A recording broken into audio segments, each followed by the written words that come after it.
Hey students, welcome to episode 17 of the Film Student Podcast. I'm your host, Tony Lazzeroni. This week's episode is the last one before the fall submission deadline for the Harold Ramis Film School on May 31st. So this month, I've been interviewing a few graduates of HRFS to find out what they got out of the program while they were here and what they're up to now. I'm rounding out the month of May with Logan Bose from the Purple cohort. We talk about making films in Mobile, Alabama, battling with IMDb, and the tale of, quote, the Walmart Ninja incident, unquote. Now, fair warning on this one, Logan and I are kind of gear nerds, so we spend a good chunk of time in this episode nerding out on film equipment. So if you happen to be a film nerd, you might enjoy this one. If you're not, feel free to hit that fast forward button. You have been warned. On with the show.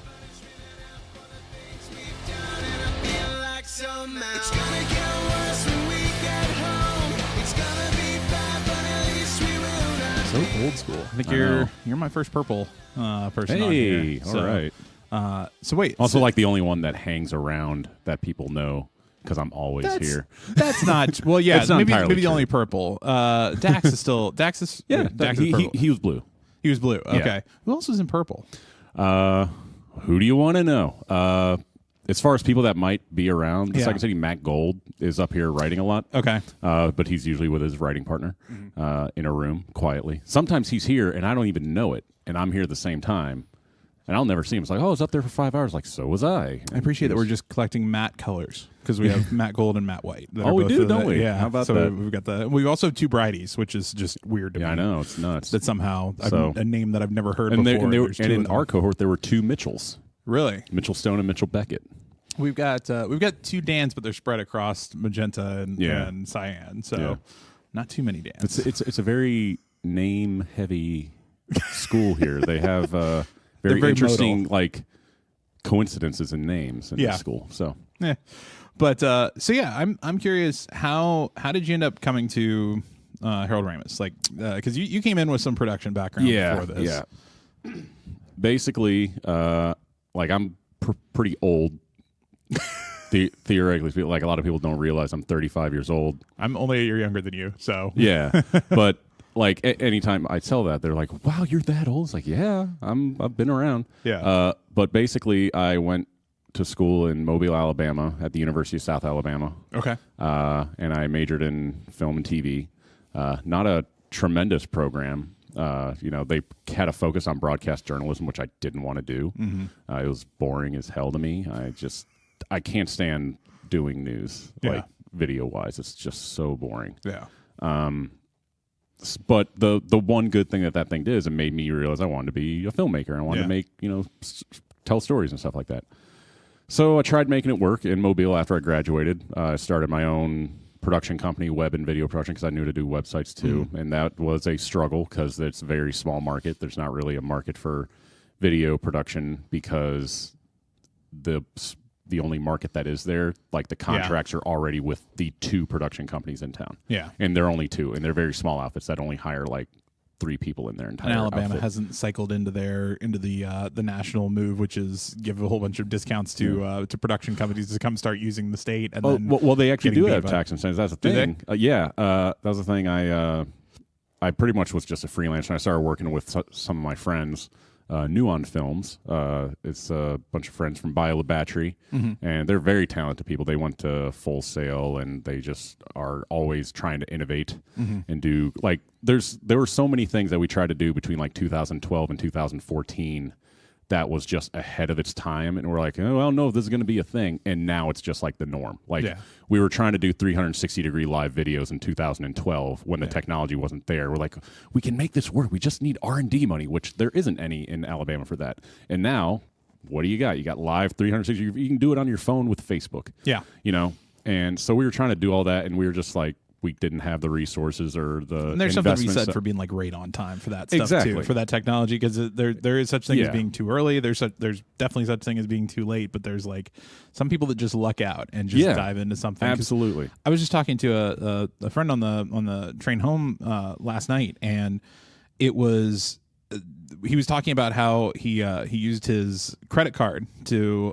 get onto the L train because he's got a RFID chip that's included in the card. And I was like, I was testing stuff like that back when I was in college back in like 2006, 2007, and covering how you could actually use RFID chips embedded in credit cards. We were using it for like advertising purposes and stuff like that. The fact that you could take like the Internet of Things, the information that's out there about your profile that's attached to your credit card in any way, shape, or form, and then have somebody like walk past an ad board and have that ad board customize the ads for that person based on the Minority Report shit right there. It is, and that's literally like where we got the idea. It was from Minority Report when he's walking through. Now in Minority Report, they were doing it for retinal scans, but for this one, we were just saying, well, like RFID chip, that's actually something that's likely going to end up in credit cards. Sure enough, 6-7 years later, but at the time, it was way ahead of any of that stuff. It was something that we were using it.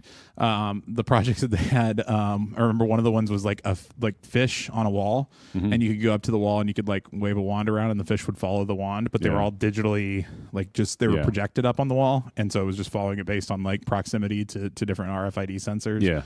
And so it's just really, it's interesting. We were just too early with that stuff. If we would have waited 5 years and had that same idea. Well, it's not even that it was too early. It's just that I guess it is too early in the sense that people see it and they're like, I don't know about this, and then it becomes the norm. And also just being in an area like Alabama, there's no one there to invest in advanced technology. Right. It's not the place to be, and that's not where the investors are. They're more of a, blue collar, area. And so we were just doing that, but we were also just like trying to make our own short films. We had this project called Broken Balance that we made a fake trailer for so that we could try and drum up financing. And people were like, wow, this is amazing. What'd you guys spend on this? Like, you had to spend like at least like $50,000 on this trailer. It was like, no, we didn't spend anything. It was free. We did it all ourselves, all the visual effects. Like, we were just super DIY, doing everything ourselves. And people were so impressed, but they never wanted to invest. Nobody wants to be the guinea pig that invests in someone for the first time. Right. So you almost need to lie and tell them it was $50,000. And absolutely. When they ask what investors do you have, it's well, that's happened. Like a buddy of ours shot and this is kind of the impetus for everything that's kind of happened. A buddy of ours shot a horror film, a low budget horror film on Canon T2Is. This is way back in like 2011, 2012. Yeah, that was my like first camera was a T2I. Yeah, same here. 70 and a T2I. And they shot it for like $15,000, $10,000, $15,000, like, and all of that money, like the majority of that money went to pay the actor Richard Tyson, who you might remember as the bad guy from Kindergarten Cop. Okay. If you saw his face, you'd recognize, like, that guy's been in everything. He was in Black Hawk Down and all that stuff. There's a ton of those actors. But he's a local Mobile guy. He's from Mobile. Okay. So, but he's also a alcoholic wild card. Oh, really? He's crazy. I actually worked on a commercial with him. He's nuts. And but they made that and they sold it to like a distributor and they made like, $100,000, something like that, like a Redbox distribution deal back when Redbox was useful. Well, I guess it's still useful to a degree, but streaming is becoming more prevalent. But they did that, and we're all sitting here trying to get our thing off the ground. We're like, we need like $250,000. We just need this. We want to hit the tax incentive because the state does have tax incentives. It's $500,000. Right. And they're like, yeah, it's $500,000 state tax incentives. Like, well, how does that help the independent filmmakers? We don't have $500,000 sitting around. Right.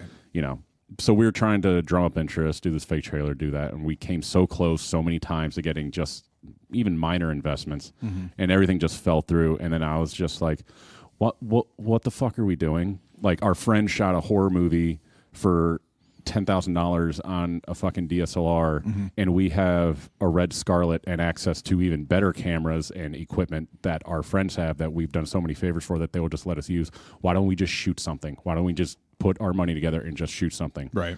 So we shot a feature film. I produced it. My buddy Sith, that's real name. That's him messaging me right now. He directed it. He's like the super talented guy who can literally do anything. Right. Like, we had to do like this whole sound mixing thing for this project, and we hired a guy that turns out didn't know what he was doing. And in order to save it, Sith had to teach himself Pro Tools, and he taught himself Pro Tools in 8 hours and did it himself.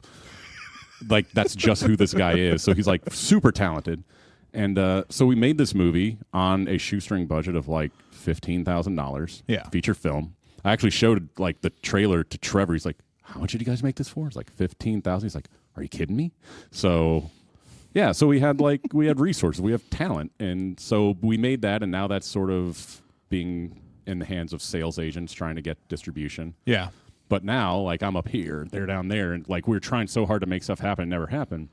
So I always wanted to move back to Chicago because I was from the area. I was born in the suburbs. Okay. And I always wanted to move back my whole life, but I never really had a reason to. Mm-hmm. And one of my college friends who became an actor moved here, and he was in the conservatory here. Okay.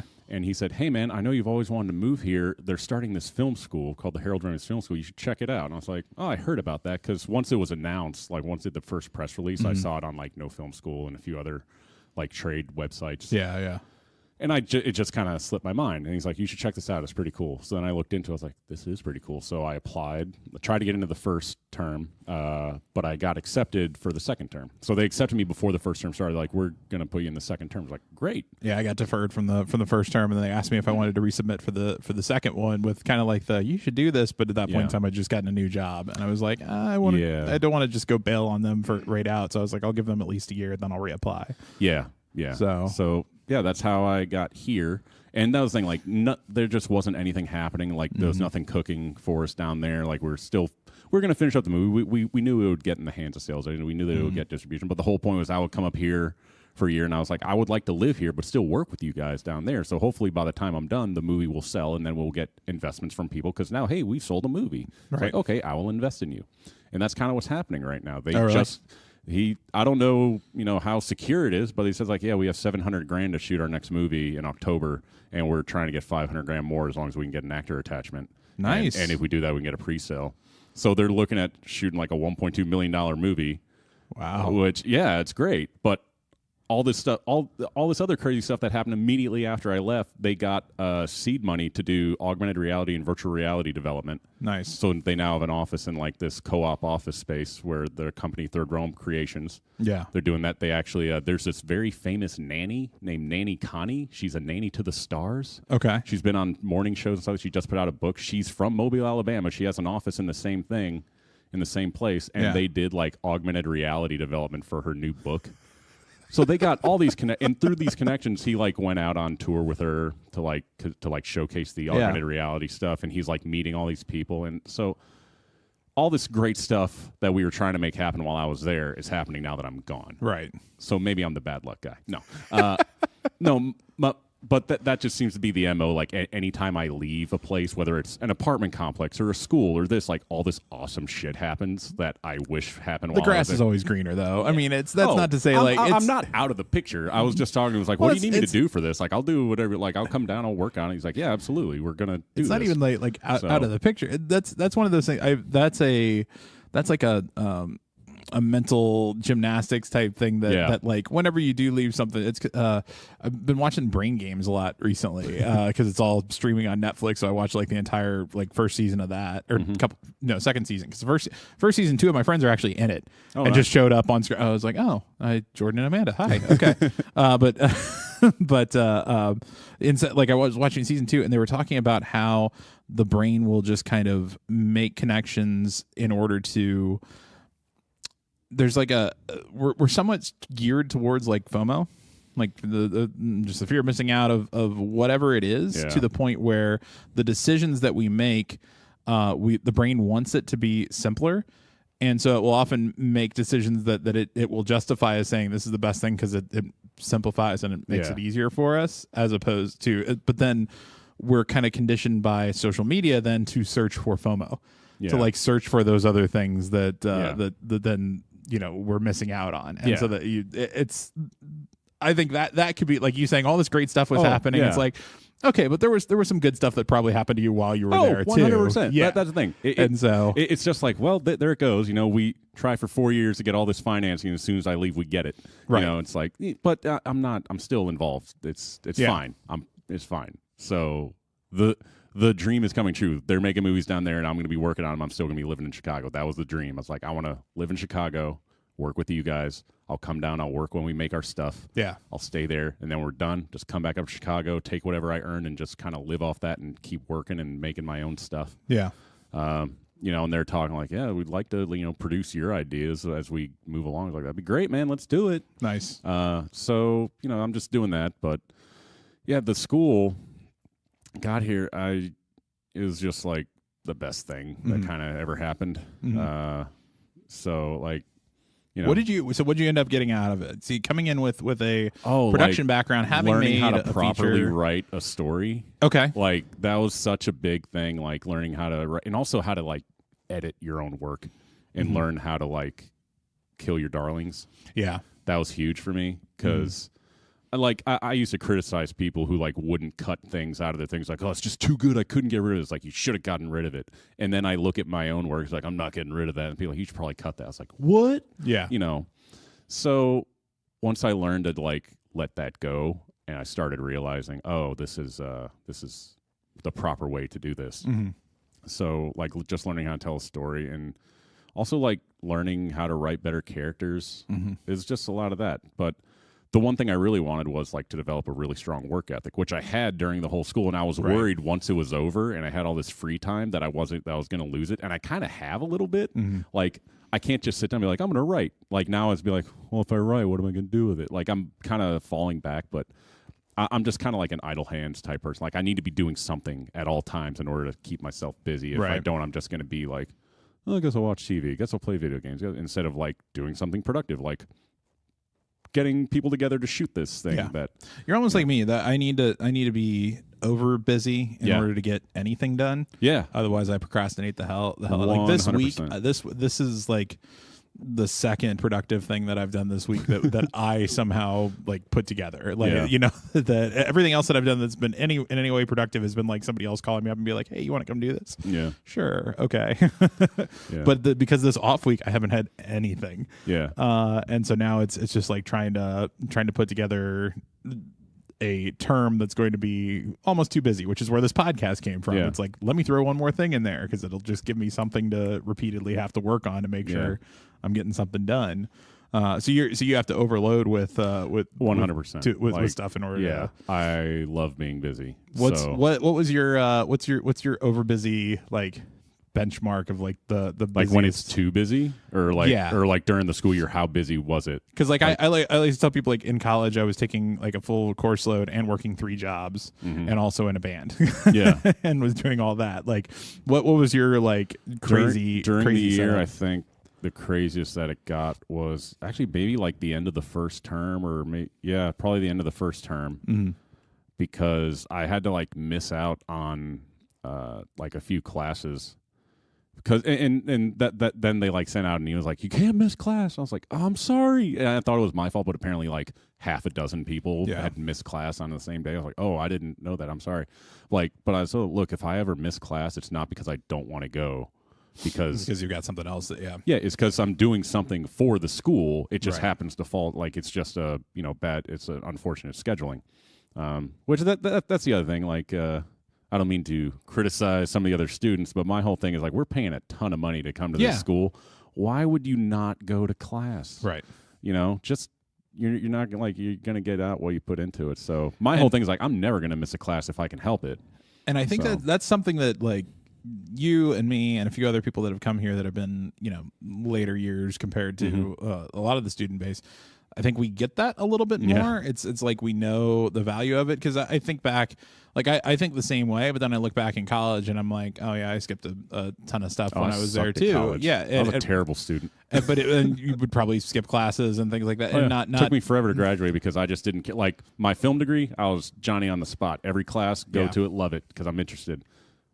Anything that wasn't pay related me to go to Western civilization. Yeah, I just don't care. Yeah, that is not going to help me in my career. So I do not care, and that is why it took me, 7+ years to graduate college. Yeah, with a communications degree, so which is immediately applicable, sort of some places, but mostly television news, which you hate. Pretty much, yeah. But no, like that's the whole thing. Like the school is just, I just had a blast. Yeah. And what stuff did you produce when you were here? As far as my own projects, I did the first thing we did was a documentary. I was also one of the few technical people in the school at the time. Like the original Orange cohort, I think they had like a few people that like were filmmakers, like Alex Mangin, Will, why am I forgetting his name? I want to say Will Arnett. I know it's not Will Arnett. Walt. Yeah. Walt I talked Walt to. Arnett. Walt I talked to when I was like originally like thinking about coming here. That's the one that Julie like set me up a call with, and I talked to him. And I get very little out of him. Like, I like no offense whatsoever to Walt. Thank you for taking the time to have a call with me, but that is part of the reason that this podcast exists. Is because I wanted some way of being able to, like, if somebody else was looking at this, they could listen to the podcast and find out what people's experiences were from somebody that knows what questions to ask. Because my big thing was he was like, so what do you want to know? I'm like, do you like it? Like, I didn't know what to ask. That was the thing. Like, I am now that guy for Julie. She like always I always get emails from random people like, hey, Julie gave me your email, said you could answer some questions. Like, I've answered questions for like almost a dozen people, like both in person and through email. Like, one of the people was Sam. He like got accepted. He showed up and he just sat down and asked me questions for like an hour. I was like, yeah, man, what do you want to know? The one person who was supposed to be in the school, but it was like a very late like acceptance and she couldn't afford it. She I think she would have been in like one of your guys' groups. What was the name? Do you remember? Anastasia? Yes, she was actually like on our roster like right at the beginning for a minute. Yeah, she was great. She was supposed to be saying, like when she initially accepted, everyone was like, "Oh, thank God," because she was like such a nice person. Yeah. But then she's like, "It's just too short notice. I just moved here. I don't really have a job." Like, she couldn't afford it. That's like understandable. Maybe in a future cohort. Yeah. I think that's the plan. But no, I'm just always up there. So they're like, this guy knows everything about the school. Just talk to him. It's like, all right. Yeah. So you produced so what was the documentary that you did? The documentary was called Chicago's Retro Revival. It was a documentary about the revival of retro video arcades, which is kind of a theme with me. Nice. Leviathan being part of that. Yeah. And honestly, I was like, one of the things I was super proud of, because the other reason I wanted to come here was because I knew I would create my own content. And being back in Mobile, like, I knew I had talent, but the people I was working with were way more talented than I was. Like, I wanted to direct, I wanted to shoot, but we had a DP, we had a director, so I was like less the producer. And I don't even think I was really being like what a legit producer is. I was just being our own idea of what a producer is. So I was like, well, I want to direct, I want to DP, I want to do this stuff, but I was never going to get a chance to do that in Mobile, because why would you give that to someone who's less talented than the people that you're already working with? Perfectly understandable. Right. So I wanted to create content while I was here. So that was the first thing I made. And the whole thing about being a technical person, like when I showed the test footage, I rented a camera slider to get like nice B-roll and all this stuff. I ran a C100.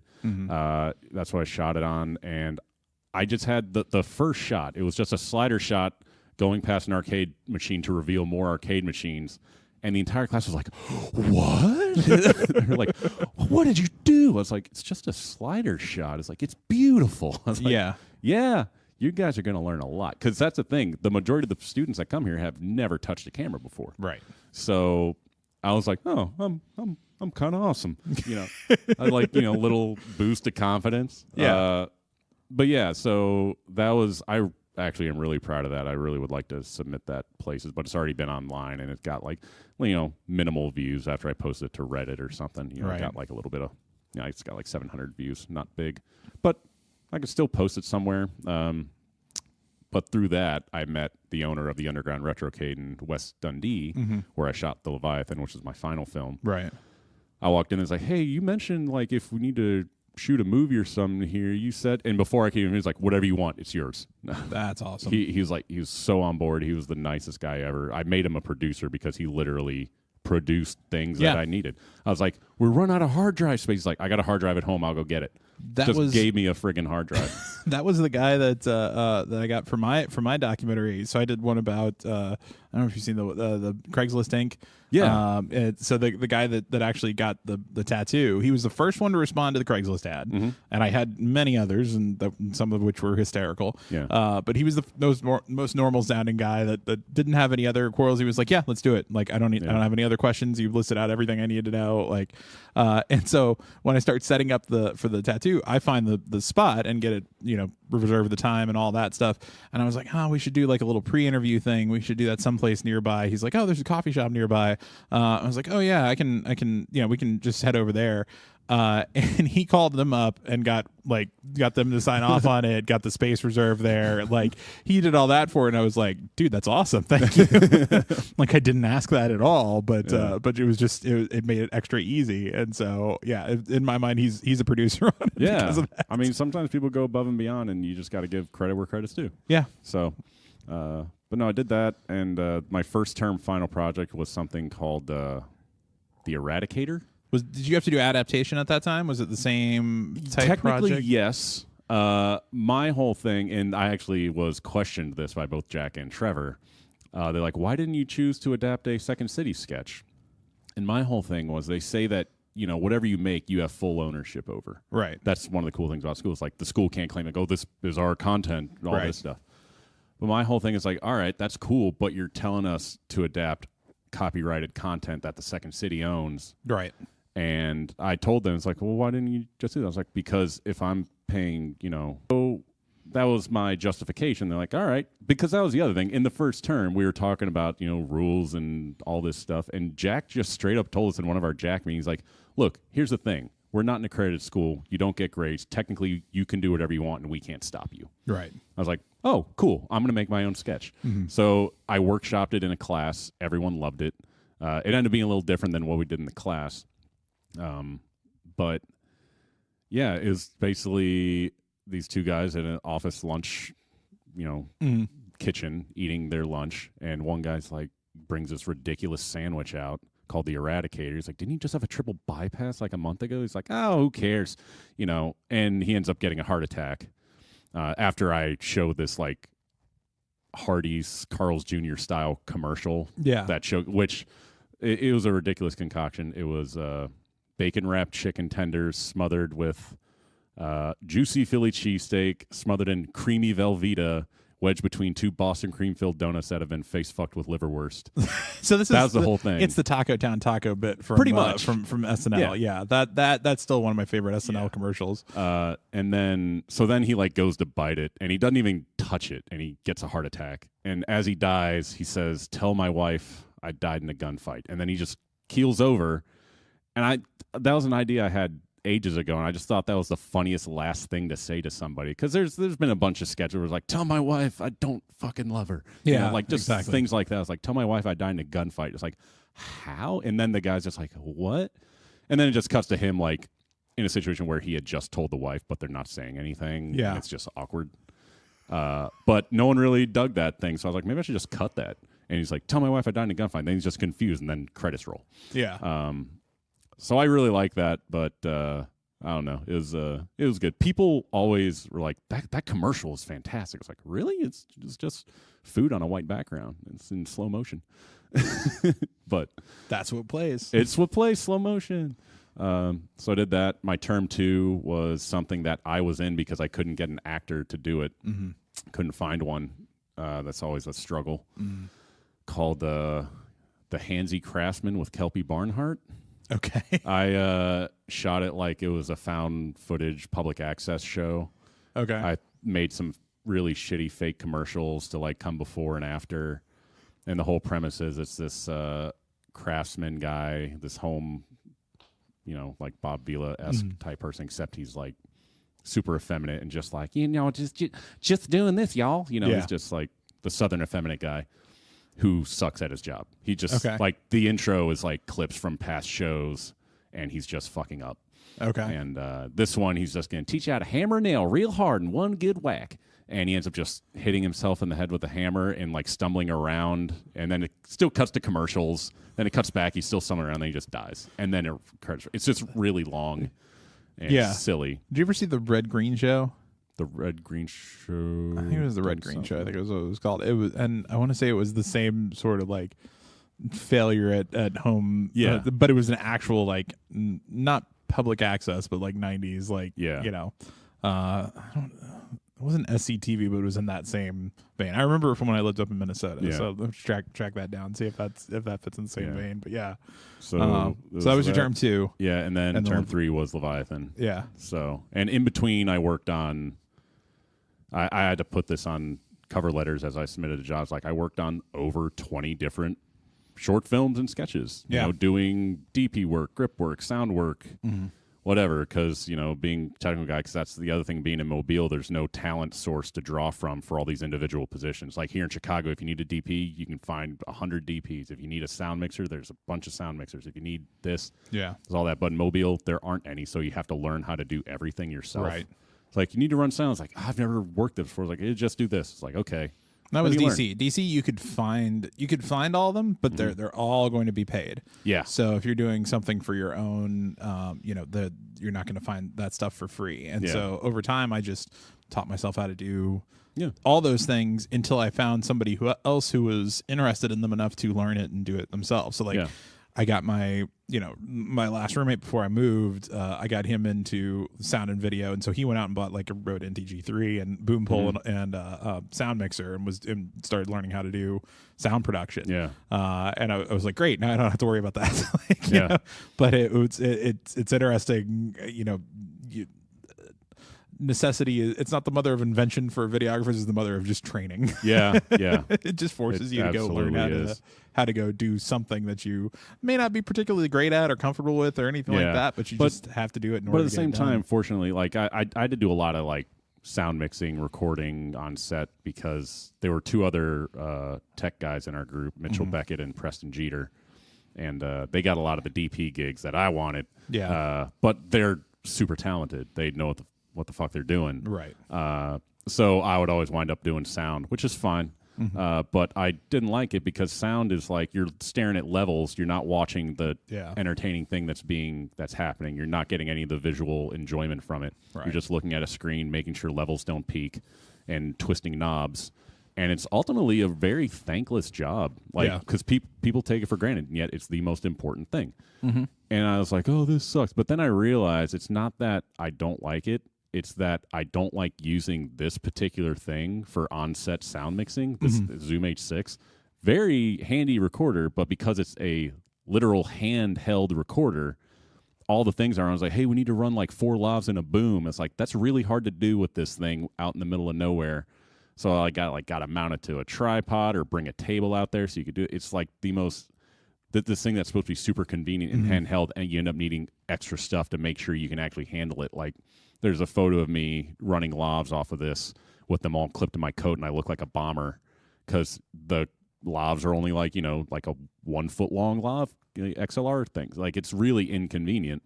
So I've been like clamoring, just like asking Tim and Jack's like, please just get like a Zoom F4 field recorder. It's basically just a field recorder version of this. Please just get it. It'll sound better. It's not that much more expensive. And also, it's so much easier to work on. Like, you could literally mix and boom at the same time if you just have one of these, instead of having to, like, oh, how do I hold all these lav packs, Yeah. And I just realized, because I've used an F8 before, and I've actually sound mixed, like, live onset sound mixing and booming for, like, a local reality show in, like, Pensacola, Florida. And it was fine. I did it just fine. And and it wasn't that bad, because as you're booming, you get to watch. Right. You can listen, mix, and do that stuff, but you still get to watch. So you get like the visual enjoyment out of being on set, of like watching what's unfolding in front of you, instead of just staring at a little screen and levels going up and down. So I actually wouldn't mind doing sound mixing if I had proper gear. Well, and all right. So one thing I will toss out, and I don't know if you recognize this for the Zooms, they actually have mounts for a strap. neck strap, and so you can mount it up somewhat similar to those. But it's also like down there, and it's it's still not perfect. No. Yeah. But for the price, I have seen that before. Because like this guy, the kit that I got this with, it was like $250. So it was a good amount cheaper than what you got with the F4. Yeah. And the F4 is only $550. And sure, that's not bad. But that's over double the price of what I paid for this. It one. is, but you're getting double the features and double the quality. You're getting better preamps. You're getting double.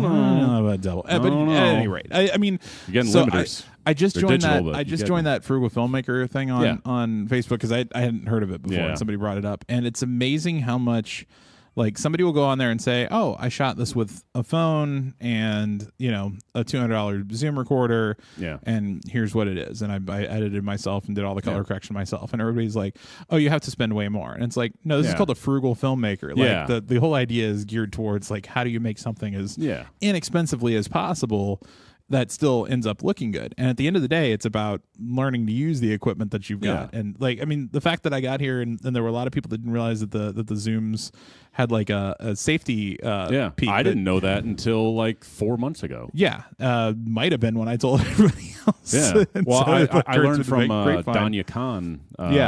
Who in the original Orange, she's like, yeah, there's a backup recording. She was like, I did not know that. Yeah. That would have been useful information to have been told at the beginning. Like, so like the entire time you're just running low levels so you don't clip. And right. You're which is what like the Tascam stuff that's in the same, the D60D.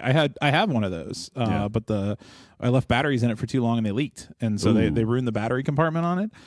So the only way it works is with an external battery pack, which isn't terrible, but it's also only like two. Which the other thing a lot of people don't realize, and you can power this with a USB power bank.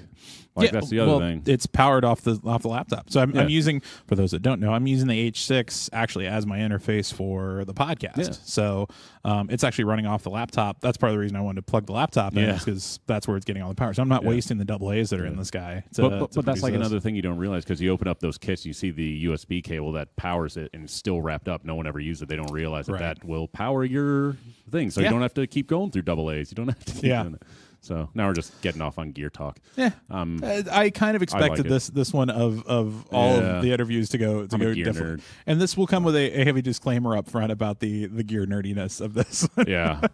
Because I've been trying to see, you've been doing workshops and stuff for the school, and that's something I want to get into doing more of. My whole approach to the workshops wasn't like teaching people how to use it properly. It was teaching them what it is and how to set it, and just like what we have at our disposal. Because that was the thing. Like I sat in on a few workshops. I sat in on a sound workshop, and that the teachers were doing, like Vince. That was the first time I met Vince, and he did this whole scientific approach to the sound workshop. It's like, a cardioid microphone is this pattern, and it does this, and it represents. And I was like, that's really useful stuff, but I think that's more in class useful, not workshop useful. Workshop useful should be, hey, this is the H6. You turn it on this way. This is how you hit record. This is the options you just set up that are probably optimal for recording. Right. Like, I think that is more useful for a workshop. So when I did the lighting workshop, I was like, these are the lights we have. This is how you use them. Right. These are some techniques you can use to get the most out of them. And see, here's what I recommend. Here's what I don't. That was my pitch to Tim Schmidt, who runs the. I've pitched so much to Tim. But that was my pitch to him for the workshops. I said, why don't we set up and do literally 3 tiers of workshops? Yeah. And you have your level 1, which is, I don't really want to do this, but if somebody forces me into X role on a set, I don't want to ruin their film because I don't know what I'm doing. So that's level 1. So that's the lighting workshop that you were just talking about. And then level 2 is, I don't really know this, but I want to get to know it, which has been drifting more into what sounds like Vince was doing, which is a little bit more, all right, so here's the art form behind it, not just how to record sound, but how to make that sound better. What are the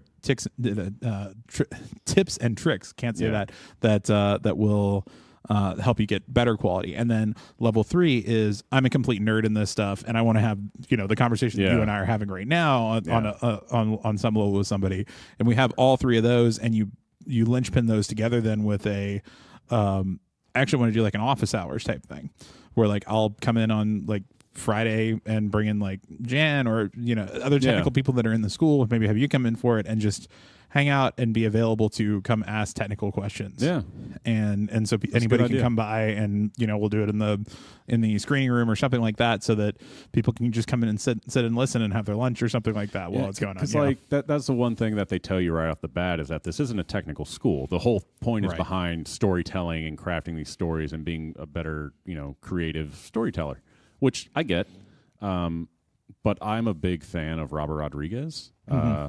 Like, none of his movies are in my top 10, maybe not even my top 20, but he's maybe my favorite director because of his DIY attitude.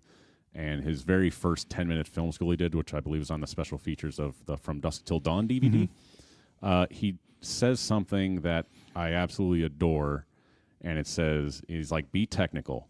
He's like, you're already creative. You're already a step ahead of everyone else. If you're creative, you can't teach creativity. If you're creative, then you're already ahead of everyone else. But creative people rely on technical people. But if you can teach yourself to be technical. So if you're creative and you're technical, you're unstoppable. Right. So that's kind of my whole philosophy is if you can handle all this, and you know, because also just knowing about it will lend itself so much better. Like if you're just going to direct, but you know the basics of being a DP, you know the basics of sound mixing, you can better understand when your sound mixer is doing something and you're like, what's the holdup? You're like, oh, he's doing that. Okay, yeah.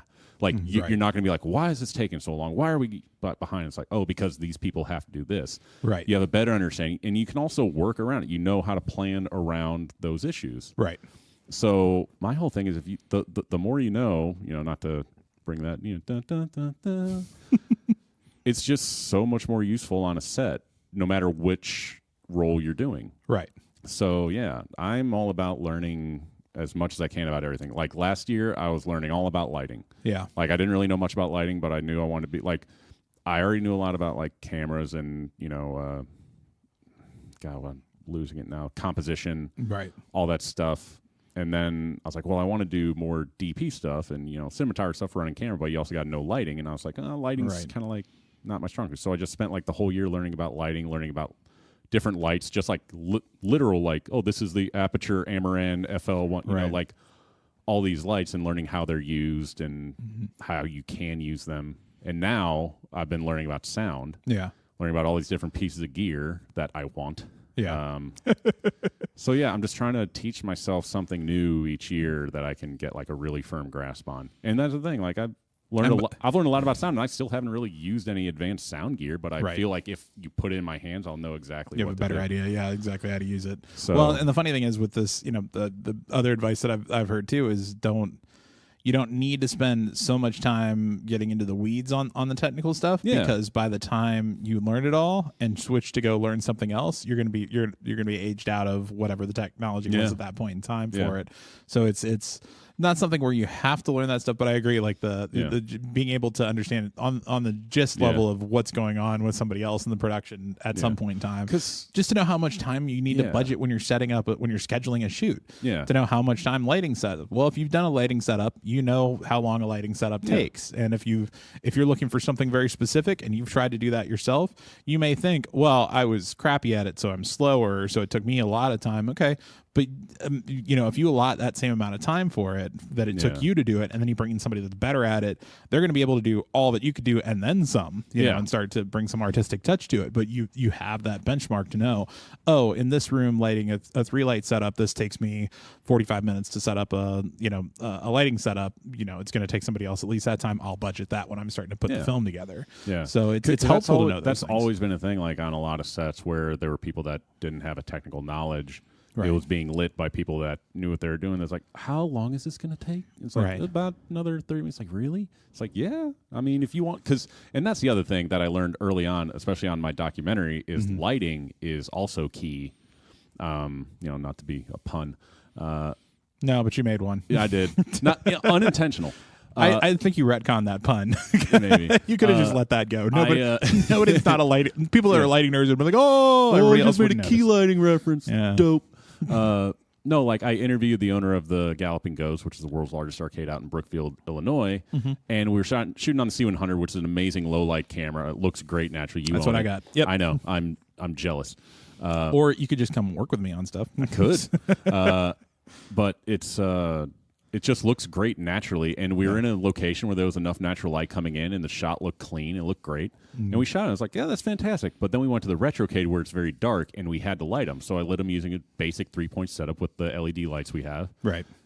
The difference in how one looks to the other, same camera, but one was lit a standard professional lighting setup for interviews, and the other was lit with just natural light. It is night and day that the one that I lit is so much better, and it looks so much more professional. It looks like a proper thing, whereas this one looks like just turn a camera on and hit record. Right. It's a great image, but once I realized that, like, so now every time I'm on a set where it's like, hey, we got some natural light coming in, everything's really bright in here, looks really well exposed, like, let's use some lights. Yeah, like even when it's well lit, just like you use a hair light, use a fill light, just something. because it's always going to show and it's always going to look better. Mm-hmm. So that's just, I'm getting off on another tangent.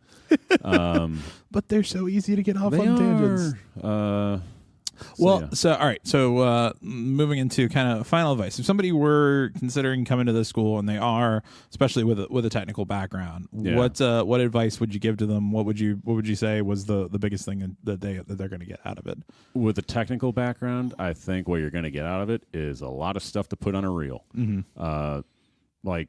Like I know people who had no background, they pretty much worked on their own movies and did like a couple, they helped out here and there, mm-hmm. like doing PA stuff or maybe running sound in a pinch. But if you have a technical background, you will do a little bit of everything. Mm-hmm. And like my entire CV, my curriculum vitae that mm-hmm. I put on my resume now, which I had to start doing because my actual resume looks like garbage. Just for like 2017 alone, it's like 25 different projects. Right. It's just something crazy. And like I've done enough stuff so people say, like, oh, this guy knows what he's doing on a bunch of things. Yeah. And you're going to make content. Yeah. That's the one thing that this school will have you do is you will make content, whether it's writing or visual. I mean, I always say this whenever Julie forwards people to me, mm-hmm. it's like, oh, like, what do you do throughout the year? It's like, well, here's what I did. I shot a documentary. Mm-hmm. I shot 2 sketches. I made a short film. I worked on about 20 other projects. Mm-hmm. I wrote 2 first acts of 2 features. I wrote 2 pilots. I wrote 3 story Bibles. Yeah. Like, you are going to make so much stuff. And that's the other thing. As far as the writing goes, I know some people focus on like one idea all year to make it great. Mm-hmm. My philosophy was explore all your ideas as often as you can, because I would rather leave the school with like the starting point of 7 ideas mm-hmm. than one really well fleshed out idea. Because that's the other thing they say when you get in these pitch meetings. If you ever get a chance to do one of those, you could be so passionate about this idea, like everyone's going to love this, and someone's going to be like, I don't like it. What else you got? Yeah. And if you didn't work on anything, So I wanted to be well prepared. So I worked on a ton of stuff. Yeah. So now I got a bunch of ideas I can advance upon, draw upon, keep developing. Right. So yeah, if you're just starving to make content and you're one of the people like me who needs a purpose to do it, like a lot of the stuff I shot this year is stuff that I've had in my head for years that I never shot because I was like, oh, what's the point? Right. Who's going to see it? No one's going to watch this. Right. Why should I waste my time and money to put this together and get it made if no one's going to see it? Right. But this forces you to. Yeah, it forces you to do it. And also, people watching people it are going to see it. People who have influence and have great advice to give based on what you're doing. Like, they can teach you to be better. That was one thing with Leviathan. I made it, and I wrote the script. It was like 12 pages. I was like, it'll probably be around 10 and a half, 11 minutes. It ended up being 12 minutes, exactly like, the formula says. Right. And I was so happy with it when I did the first. It was like script to screen. I was like, this is fantastic. Yeah. I'm so happy with this. Then I showed it to everyone. It's like, you need to cut this out. You need to cut this out. I was like, what? And I was like, yeah, you need to get this down to 7.5 minutes, because they were also telling us that we only had a limited time in the screening, which was really upsetting. Like, for all year long, it's like, you're going to want it to be 7.5 minutes. It's going to make it a lot better. And then they told us it's got to be 7.5 minutes. We have a time limit. I was like, I was so like this. I was like saying, I'm not going to cut my thing down to fit a time limit. Yeah. And then I just did it. And I was like, fine, I'll humor you, Jack. I've told him this before. Like, I was very combative at first, but then I just took his advice and I cut things out and I started making it tighter and shorter. And I was like, fuck, they're right. This is so much better. It is. And like, honestly, the tighter you can make something, the shorter it is. Like, when you realize this does not serve the story. Like, you like it, it's funny, but it doesn't serve a purpose. Get rid of it. I haven't made something of my own here that's longer than 4 minutes yet. Oh, like, that's easy to work with. Yeah, but that's it. Makes it, first off, it actually makes it easier on yourself, because you're trying to reduce down to as little stuff coming out of it as possible.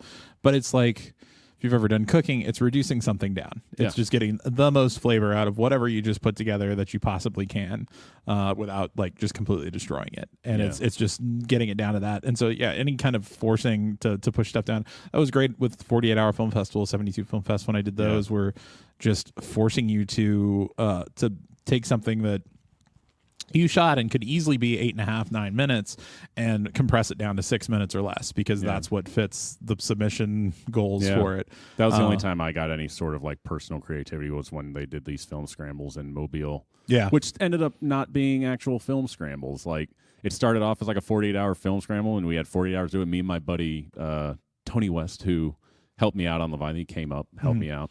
He was pretty much my filmmaking creative partner in Mobile, like that when we did our own projects.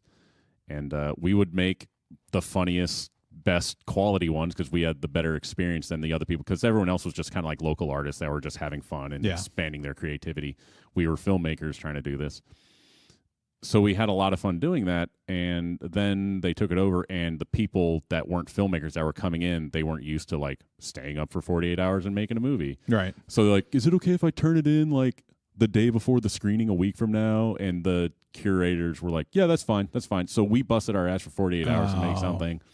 And it got to a point where now the film scrambles are like 3 weeks long. Yeah. And I was like, and you know what happens every time? We're like, hey, we got 3 weeks. That means we can make something really badass. We just wait till like the weekend before it's due, and we wound up like spending 48 hours to see. Like, and I think we work better under pressure. You can humor those because so they do that for like the actual like 48-hour film project is like an international thing. Started in DC, but they do that with that one where if you submit late, they have a late due time, and up until that late time, they will still screen it, but you're not eligible for prizes or moving on. Or that's what they tried to do with that at first, but then it just got to a point where like 90% of the people were not doing it within 48 hours. So sad. So they just had to compensate for that, and that's so dumb. And honestly, that made for, not to be hypercritical of the talent in Mobile, but it honestly made things worse. Really? Like the quality, because they had more time and they like spent more time. They shot longer things. There was one that was like half an hour long, and I was like, why is it so long? It's like there was just too much good shit. We couldn't cut any of it. I was like, if they ever wind up listening to this, they'll know exactly what I'm talking about. And guys, I'm sorry. These were like the first movies you guys made. You're professionals now. Some of them are like on set, like camera assistants for hopefully feature you look back films. at that now and go, yeah, that was too long. Well, you learn from your mistakes and your past, projects. Like the stuff I shot in college was garbage. I'd never want anyone to see that. Right. But unfortunately, you can find it if you look hard enough, and I can't get rid of it. Like my IMDb page is a joke. Oh yeah, it's just full of stuff that I got added onto without my permission. And I can't get it taken off because IMDb is run by individual people, and they got to work. You have to pay to. I do. Yeah. You pay the pro? I have IMDb Pro. It's like, hey, please remove this. I own this movie. I directed it. I edit it. It is my property, and I did not put this up there. Yeah. There was this great little film scramble that was done by a friend of mine in Mobile. She's a middle school teacher, and in Alabama they have this. I don't know if it's like a national thing or if it's just Alabama, where the 7th graders and like 6th and 7th graders, they have to write a story within 30 minutes. Right. And then the teachers pick the best one, and they give out awards and stuff like that. But basically she curated like the best like 20, and then they made a film scramble. Like filmmakers would come, they would draw a random story, and then they would have to develop that into a short film. It was a great little, that's cool, wonderful competition. Yeah. And there was one that was really popular, and one of the filmmakers that drew it, he had to drop out. He couldn't do it. So I stepped in to make it last minute, just in a day. Yeah. Like just really quickly, really just it was one of the worst things I've ever made. Right. But it was silly, and it was fun, and everyone liked it because the story was it was called the Walmart Ninja Incident. Okay. It was silly. Very poorly made, bad green screen, all intentionally that way, because I was like, we're just getting out there because the kid who wrote it, he's a nice kid, but he wasn't like the coolest kid. Right. So, but this story made him kind of popular for, a little bit. So it was like a big thing. And I'm pretty sure that kid added it to IMDb, put it on my IMDb page, and now I'm listed as the director of the Walmart Ninja. So everyone on the crew is in there. He just took the credits and put it up on IMDb, I think. Yeah. And that's the thing. You can do that. I can make something up and put you as the director on it. I can make Tony Lazzeroni the director of Fuck Mountain the movie. Yeah. And IMDb like, all right, cool. And then you, Tony Lazzeroni, will get on IMDb, hey, this is not a real movie. Please take this down. And they will never touch it because who gives a fuck about Tony Lazzeroni? I got to worry about Jennifer Lawrence. Right. We're IMDb. I have tried for years to get stuff removed from my IMDb, and I cannot do it. It is a nightmare jungle, and I hate that. There's only like 2 things on that I'll be like, yeah, leave that on there. The rest is just garbage that I did not put on. I'm listed as like the website developer for a movie I did no work for. I did not I remember they talked to me about it, but it was for a movie that wasn't that one. Yeah. And they listed me. I was like, I didn't do anything. Yeah. But now I'm the fucking website developer for fucking Army Force 7 or some bullshit straight to DVD action movie. Oh, I'm just ranking now. IMDb is that's now I'm getting to this professional status and trying to do like professional things. Now people look me up, they're going to see my IMDb like, what's all this? Right. Like, you know what? I don't know. You want to see the movie that I was in college that our college teacher directed on film called Quizmaster 5000? Well, it's on my IMDb and I can't get it taken down. Yeah, I've got like 3 credits on my IMDb. One of them my producer put up there, which is fine, but it's not the best thing that we've done. Like, I kind of want to go add a bunch of other stuff that we've created just to bury it, but to make it, to put it far down the list. Which I think is the approach a lot of people end up taking. It's just make a ton of other stuff, put those credits up, and so then it's nobody's going to click down through all your stuff to see the worst things you've done. They're going to look at the most recent that's going to be better. And so that my buddy Sheriff, he was like an editor for like half of this project. It was like one of the first films that was made in Alabama. They made it for like $50,000. It was this production company that had got the Red One at the time, biggest camera in the world. And the director of it was just like a pile of shit to people. And my buddy Sith, he quit, and they still listed him as like editor. He's like, please take me off these credits. This movie's terrible. Take me off the credits. And he had to fight them for a long time to do it. And so they took him out of the credits, but he was still on the IMDb. He had to spend 6 months convincing IMDb that he was who he said he was and that he was not listed in the credits and that he wanted his name removed. He had to spend half a year to get an editor credit removed. It is a nightmare process. Yeah. So, yeah. Well, from the advice standpoint, you will create stuff. You will create advice, stuff to bury things on your IMDb. Stuff that will, any one of your classmates will embarrass your IMDb by just throwing it up there. Well, so if people, in wrap up here, if people want to track you down, besides on IMDb, which now they're going to search for you. Oh, God, yeah. Where else can they find you?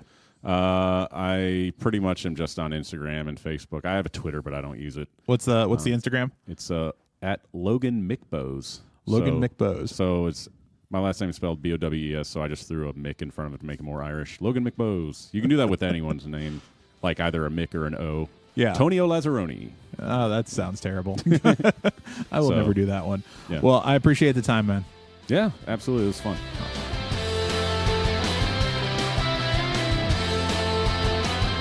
That was Logan Bose. Thank you to Logan and to the Harold Ramis Film School and Second City staff for their help.